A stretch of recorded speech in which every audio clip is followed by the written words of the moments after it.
আর আল্লাহও চায় আপনি আপনারা ছোট করেন। আল্লাহর এটা দেখতে বড্ড ভালো লাগে যে আমার বান্দা ছোট হয়ে থাকতে চায়। মান তাওয়াদা তারাফা, যে নিচে নামতেছে আল্লাহ টাইনা উঠায়, আর যে উঠতেছে আল্লাহ থাপ্পড় মেরে নিচে নামায়। কথা কন। মুসা আলাইহিস সালাম, সহিহ বুখারীর বর্ণনা, বনি ইসরাইলের লোকদের মাঝে ওয়াজ করতেছিলেন, এরকম নসিহত করছিলেন। তো একজন দাঁড়িয়ে বলল, ইয়া নবী আল্লাহ মুসা, মান আ'লামুন নাসি ফিল আরদ, হে মুসা নবী, জানতে বড় মনে চায় বর্তমান পৃথিবীর সবচেয়ে বড় জ্ঞানী কে? মুসা আলাইহিস সালাম কয় আমি। মুসা আলাইহিস সালাম কি বললেন? আনা। আসলে কথাটা ঠিক। আল্লাহ যখন যে নবীকে পৃথিবীতে পাঠায় তখন তাকে সবচাইতে বেশি জ্ঞান দিয়ে পাঠায়, সে হিসেবে ঠিকই উনি সবচেয়ে জ্ঞানী।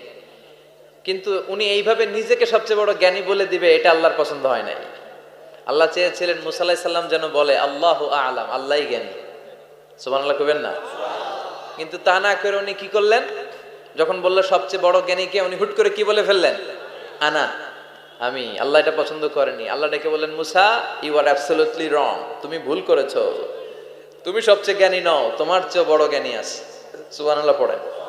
তার মানে জানার কোনো শেষ নাই, জাননেওয়ালার উপর জাননেওয়ালা আছে। আর সবচেয়ে বড় জাননেওয়ালা কে?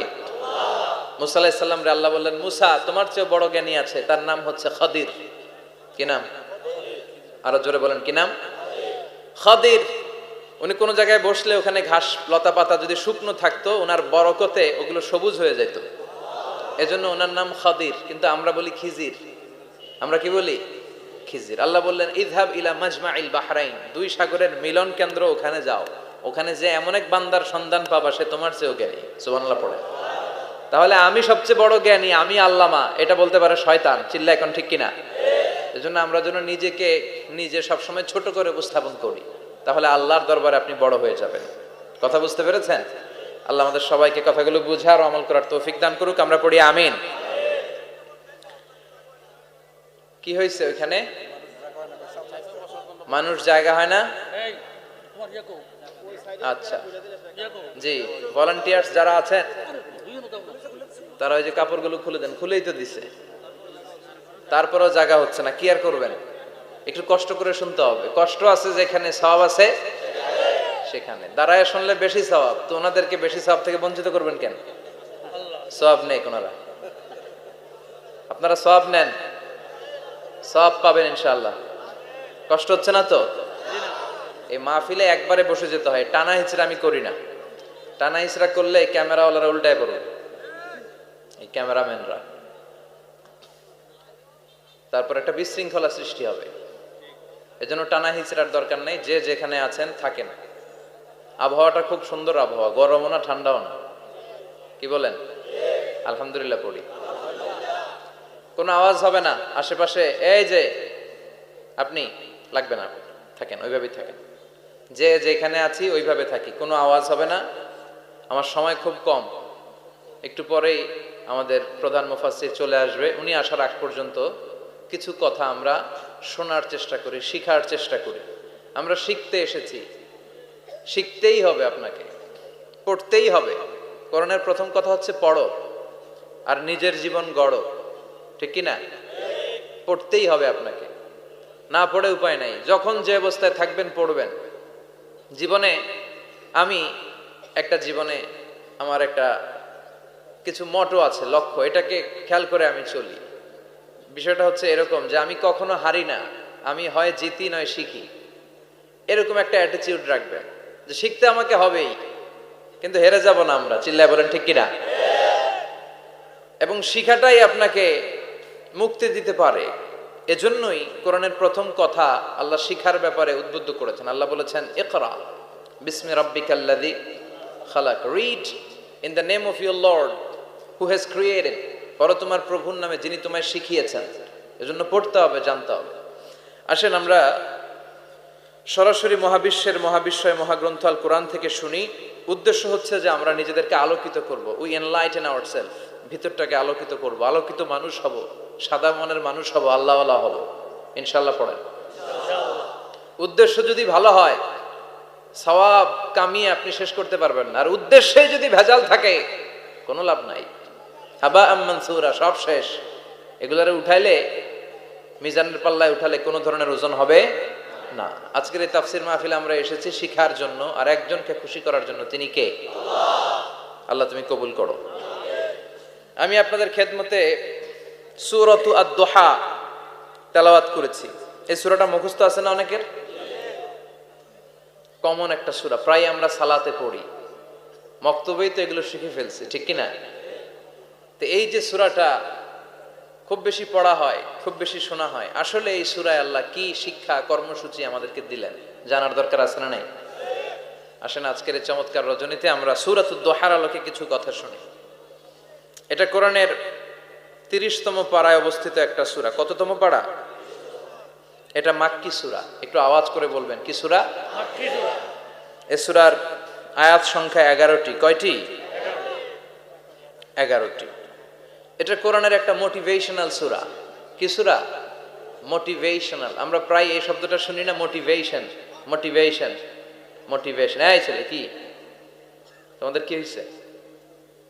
কথা বলা যাবে না তো, একেবারে চুপ থাকো, যে যেখানে আছো থাকো, কানগুলো খাড়া করো খরগোশের মতো, কোনো আওয়াজ হবে না, একেবারে চুপ। এটা কোরআনের মোটিভেশনাল সূরা, অনুপ্রেরণাদায়ক সূরা। আপনার মন যখন খারাপ তখন এই দুইটা সূরা পড়বেন, দোহাও পড়বেন, সূরাতুল ইনশিরাহও পড়বেন। ইযা ইশতাদ্দাত বিকাল বালওয়া ফাফাক্কির ফি আলাম নাশরাহ ফাইন্নাল উসরা বাইনাল ইউসরাইনি ইযা ফাক্কারতাহু ফাফরাহ। নিরাশ হওয়া যাবে না, হাল ছাড়া যাবে না, ভরসা রাখতে হবে একজনের উপরে। চিৎকার করে বলেন, তিনি কে? আল্লাহ। হতাশ যারা, ফ্রাস্ট্রেটেড আপসেট পিপল, তাদের জন্য, হতাশ ব্যক্তিদের জন্য এই সূরাটা একটা আলোকবর্তিকা, একটা আলোর মশাল। এই সূরাটা পড়লেই হতাশ ব্যক্তিরা মনে শান্তি পায়, আশা ফিরে পায়, দিক ফিরে পায়, ঠিক কিনা? এই সূরাটা নাজিল হওয়ার একটা ব্যাকগ্রাউন্ড আছে, শুনবেন। বিষ্ণু ঈসা ইসলামের কাছে যখন ওহী নাজিল হতে শুরু করলো, বিষ্ণু ঈসা ইসলাম ওহীর কথাগুলো পৌঁছে দিতে লাগলেন। যাই নাজিল হতো বিষ্ণুনবী পৌঁছে দিতেন, বিশ্বনবী সাহাবাদের কাছে শেয়ার করে দিতেন। যেটাই নাজিল হতো তিনি পৌঁছে দিতেন, যেটাই, কারণ আল্লাহর আদেশ, ইয়া আইয়ুহার রাসূল বাল্লিগ মা উনজিলা ইলাইক। ও নবী, আপনার কাছে আমি ওহী থেকে যা নাজিল করি সব পৌঁছে দেন, একটাও গোপন করা যাবে না। আল্লাহর কাছ থেকে বিশ্বনবী যে সমস্ত মেসেজ, ইনফরমেশন, তথ্য, রেভেলেশন ওহী পেয়েছে, একটাও কি বিশ্বনবী গোপন করেছে? সব প্রকাশ করে গিয়েছে, সব শেয়ার করে গিয়েছে। বিশ্বনবী শেয়ার করতে লাগলেন। সকালে যা নাজিল হয় শেয়ার করেন, দুপুরে নাজিল হয় শেয়ার করেন, রাতে নাজিল হয় শেয়ার করেন, শেয়ার করতে লাগলেন। কিন্তু কি অবাক করা কাণ্ড, হঠাৎ করে এই ওহী আসার ধারাবাহিকতা আল্লাহ বন্ধ করে দিলেন। ওহী আর আসে না, আকাশ থেকে নতুন তথ্য আর নামে না। ঘটনা কি? ওহী আসে না কেন? তথ্য আসে না কেন? জিব্রাইল আসে না কেন? কোন বর্ণনায় এসেছে 15 দিন, কোন বর্ণনায় 1 মাস, 3 মাস, এমনকি 6 মাস পর্যন্ত বর্ণনা পাওয়া যায় যে বিশ্বনবীর কাছে 6 মাস ওহী আসে নাই। বিশ্বনবী তো অবাক, ঘটনা কি? ওহী নামে না কেন? আর ওহী না আসলে তো বিশ্বনবী শেয়ার করতে পারে না। এতদিন যা আসতো বলে বেড়াতো, এখন আসেও না, বলতেও পারে না। কাফির মুশরিকরা বিশ্বনবীর গালি দিতে শুরু করলো, মুহাম্মদের রব মুহাম্মদরে ভুইলা গেছে, মুহাম্মদের আল্লাহ মুহাম্মদরে ছেড়ে দিয়েছে। বিশ্বনবীর চাচি আবু লাহাবের স্ত্রী উম্মে জামিল বলতে শুরু করলো, কি মুহাম্মদ, তোমার শয়তানটা তোমার কাছে আসে না? না, শয়তান দ্বারা তিনি জিব্রাইলকে বুঝিয়েছেন যে তোমার জিব্রাইল তোমার কাছে আসে না। এভাবে সবাই গালমন্দ করতে শুরু করলো যে মুহাম্মদের আল্লাহ মুহাম্মদকে ভুলে গিয়েছে। বিষ্ণু ঈসা ইসলাম নিজেও হতাশ হয়ে গেলেন। কি রে, ওহী আসে না কেন? আমার কোনো ভুল হচ্ছে না তো? আমার কোনো অপরাধ হয়ে গেল না তো? আল্লাহ কি আমার উপর অসন্তুষ্ট হয়েছেন? আল্লাহ কি আসলেই আমারে ভুলে গেছেন? আল্লাহ কি আমাকে ত্যাগ করেছেন? তিনি কি আমার উপর রেগে আছেন? আমরাও মাঝে মাঝে এরকম হতাশ হয়ে পড়ি। এরকম হতাশ লোক আছে না নাই? কিরে, আমার দোয়া কবুল হয় না কেন? আল্লাহ আমার ডাকে সাড়া দেয় না কেন? আমার জীবনে এত দুঃখ কেন? আমার জীবনে তো ভালো কিছু হয় না, খালি সব কষ্ট আমার কেন? এরকম আছে না নাই? এরকম হতাশদের জন্য এই সূরাটা একটা আলোকবর্তিকা, মোটিভেশনাল সূরা। আলহামদুলিল্লাহ পড়েন। বিশ্বনবীকে আল্লাহ আশ্বস্ত করলেন আর এই সূরাটা নাজিল করলেন আর বললেন, ওয়াদ-দুহা, ওয়াদ-দুহা। দুহা মানে আলো, দুহা মানে আলো, প্রভাতের সূর্য কিরণের শপথ। Look up, the sunlight, it's a very beautiful day out there. ও নবী, হতাশ হবেন না, বেরোন, সকালের সূর্যটা কত সুন্দর। কি ঝলঝলে পৃথিবী, ফকফকে আর তকতকে, দেখলেই মনটা ভরে যায়, ঠিক কিনা? দোহা, দোহা মানে আলো, আশার আলো, সম্ভাবনার আলো। আমাদের জীবনে আলোর দরকার আছে না নাই? আলো না থাকলে আমরা বাঁচতে পারবো? আলো লাগে বড় ভালো। এই আজকে আলো না থাকলে আমার দেখা যেত? এজন্য কোরআনকে আল্লাহ আলো বলেছেন। কোরআনকে কি বলেছে? কিতাবুন আনজালনাহু ইলাইকা লিতুখরিজান নাসা মিনাল যুলুমাতি ইলান নূর। ও Muhammad, I've revealed this holy Quran unto you to lead the mankind out of darkness into the light. অন্ধকার থেকে লাইট, লাইট মানে কি? আলো, আলোর দিকে নেওয়ার জন্য কোরআন পাঠিয়েছি। আবার বিশ্বনবীকেও আল্লাহ নূর, নূরের সাথে তুলনা করেছেন। আবার বিশ্বনবী আল্লাহর কাছে নূর চাইতেন, বলতেন আল্লাহ আমার ডানে আলো দাও, আমার বায়ে আলো দাও, আমার সামনে আলো দাও, পিছনে আলো দাও, উপরে আলো দাও, নিচে আলো দাও, আমার দেহে আলো দাও, আমার মাংসপেশির ভিতরে আলো দাও, আমার হাড্ডির ভিতরে আলো দাও, আমার জন্য তুমি আলো দাও। পড়েন আমিন। এজন্য আলো ছাড়া বেঁচে থাকা অসম্ভব। আল্লাহ তাআলা আলোর নামে সূরা দিলেন, সূরাতুদ দুহা, প্রভাতের আলো, প্রভাতের সূর্য কিরণের শপথ, আলোর শপথ। সুবহানাল্লাহ পড়েন। এরপর আল্লাহ বললেন ওয়াল্লাইলি ইযা সাজা, আলোর শপথ, সকালের, সকালবেলার সূর্য কিরণের শপথ। দ্বিতীয় আয়াতে আল্লাহ বললেন রাত্রিবেলার শপথ, যখন রাত্রিটা নিঝুম হয়, হয় নিস্তব্ধ, নিঝুম আর নিস্তব্ধ রাতের শপথ। তাহলে আল্লাহ আলোরও কসম কাটলেন, তারপরে অন্ধকারেরও কসম কাটলেন, ঠিক কিনা? আলো দ্বারা মূলত আল্লাহ তাআলা ওহির আগমনকে বুঝিয়েছে, আর অন্ধকার দ্বারা আল্লাহ তাআলা ওহির অনুপস্থিতি বুঝিয়েছে। এটা দিয়ে আল্লাহ বুঝাতে চাইলেন, ও নবী, কাফির মুশরিকরা আপনারা গালি দেয়, ওরা বলে যে আমি আপনার ভুলে গেছি, আমি আপনারে ত্যাগ করেছি, আমি আপনার প্রতি অসন্তুষ্ট। না না, আমি ইচ্ছা করে ওহি পাঠাই না, কারণ সব সময় আলো থাকলে ভাল লাগে না, কিছু সময় অন্ধকারের দরকার আছে না নাই? বুঝে শুনে উত্তর দিয়ে। 24 ঘন্টা আলো, 365 দিন খালি আলো আলো আরো আলো। যদি সূর্যের আলো সব সময় থাকে 365 দিন, ভাল লাগবে? রাতে ঘুমাবেন কেমন? আবার সব সময় ঘুটঘুটে অন্ধকার, আলো নাই, ভাল লাগে? ক্ষেত খামারে চাষ করা লাগবে না, বাজারে যাওয়া লাগবে না। তার মানে আলোরও দরকার আছে, অন্ধকারেরও দরকার আছে। এটা দিয়ে আল্লাহ বুঝাতে চাইলেন, নবী, ওহি নাজিল করার জন্য দরকার আছে, মাঝে মাঝে ওহি বন্ধ রাখা আপনারা বিশ্রাম দেওয়ারও দরকার আছে। চিৎকার করে পড়েন আল্লাহু আকবার। এজন্য আল্লাহ বললেন ওয়াদ-দুহা ওয়াল-লাইলি ইযা সাজা মা ওয়াদ্দা'আকা রাব্বুকা ওয়া মা ক্বালা ওয়ালাল আখিরাতু খায়রুল লাকা মিনাল উলা। সুবহানাল্লাহ পড়েন। ও নবী, প্রভাতের সূর্য কিরণের শপথ, নিঝুম নিস্তব্ধ রাত্রিবেলার শপথ, আলো আর অন্ধকারের শপথ করে আমি বললাম আপনার প্রভু আপনারে ভুলে যায় নাই, আপনার উপর অসন্তুষ্ট হয় নাই। আমি আল্লাহ ইচ্ছা করে ওহি বন্ধ রেখেছি, কারণ ওহির একটা পাওয়ার আছে, বারবার ওহি রিসিভ করলে আপনার স্নায়ু এটা সহ্য করতে পারবে না, আপনার দেহ এটারে বরদাস্ত করতে পারবে না। নবী, আমি আপনার প্রতি এত রহম দিল, এত ভালোবাসি, বারবার ওহি নিতে নিতে আপনার যে কষ্ট হয়, এই কষ্টটা আমার আল্লাহর সহ্য হয় না। এজন্য আমি আল্লাহ ইচ্ছা করে কিছুদিন ওহি বন্ধ রাখছি। সুবহানাল্লাহ পড়ে। তার মানে এই নয় যে আমি আপনারে ভুলে গিয়েছি, আমি আপনারে ছেড়ে দিয়েছি। আরে নবী, আমি তো আমার নামের সাথে আপনার নামকে জুড়ে দিয়েছি, লা ইলাহা ইল্লাল্লাহ মুহাম্মাদুর রাসূলুল্লাহ। যেখানে আমার আল্লাহর নাম, সেখানেই বিশ্ব নবীর নাম আছে না নাই? আজান যখন দেই আল্লাহু আকবারের পরে বিশ্ব নবীর নাম আছে না নাই? একামতে আছে না নাই? আবার আল্লাহর জন্য যখন সালাত আদায় করি, শেষ বৈঠকে বিশ্ব নবীর উপর দুরূদ আছে না নাই? রাফা'না লাকা যিকরাক। ও নবী, আপনার নামকে আমি অনেক উপরে তুলে ধরেছি, আমার নাম যেখানে আপনার নাম ওইখানে, গোটা বিশ্বব্যাপী আপনার নাম ছড়ায় যাবে।